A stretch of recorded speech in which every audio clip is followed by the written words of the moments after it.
خبر شامل کرتے ہیں کراچی سے، جہاں آرائن سلائی سینٹر سالانہ تقریب میں کامیاب ہونے والی بچیوں میں سلائی مشینیں اور مستحق خاندان میں امدادی چیک تقسیم کیے گئے۔ کراچی بلدیہ ٹاؤن سے مہر محمد شبیر آرائن کی رپورٹ۔ گزشتہ روز آرائن ویلفیئر ایسوسی ایشن اور انجمن آرائیاں سندھ ضلع کیماری کا ماہانہ اجلاس تھا، جو ایک بڑے جلسے عام اور ایک بڑی کانفرنس کی شکل اختیار کر گیا، کیونکہ یہ اجلاس کئی لحاظ سے معمول کے اجلاسوں سے منفرد تھا۔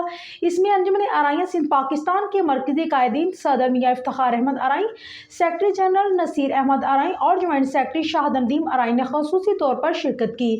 17 مستحق بچیوں میں سلائی مشینیں تقسیم کی گئی، 5 افراد کو چیکس دیے گئے۔ اس موقع پر انجمن تاجران شیرشاہ کے صدر چودھری ارشد آرائن، انجمن آرائیاں سندھ ضلع کیماری کے صدر محمد صابر آرائن، صوبائی سوشل سیکرٹری اور ضلع جنرل سیکرٹری رضوان شاہد آرائن، اسمل کمل آرائن، ڈاکٹر نصیر احمد آرائن، حاجی اسلم آرائن، شبیر احمد آرائن، مولانا اختر محمدی، مہر شبیر آرائن، عبدالجبار آرائن، حزب الرحمان آرائن، چودھری پرویز آرائن، مہر جمید عباس آرائن، آرائن لیڈی ونگ کی سربراہ حمیدہ مسعود آرائن، عبدالسلام آرائن، اتحاد ٹون والے شوکت آرائن، اکرام الحق آرائن، اقبال آرائن اور ڈاکٹر اعجاز آرائن۔ اطلاعات سیکرٹری مہر شبیر محمد آرائن بھی موجود تھے۔